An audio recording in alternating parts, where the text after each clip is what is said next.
ಕುಲದಾಗಿ ಬರುಬೇಕು ನಮ್ಮಮ್ಮ. 16 ಸಂಪತ್ತಿನ ಕೊಡಬೇಕು ನಮ್ಮಮ್ಮ.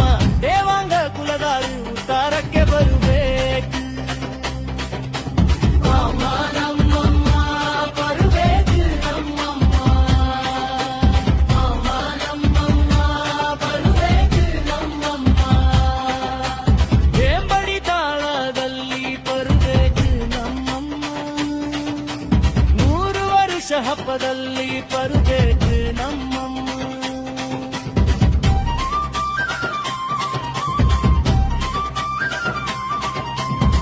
100 ವರ್ಷವಾಗಿ ಒಂದೇ ಕುಟುಂಬ ಚೆಟ್ಟಿದ್ದಾರೆ. 100 ವರ್ಷವಾಗಿ ಒಂದೇ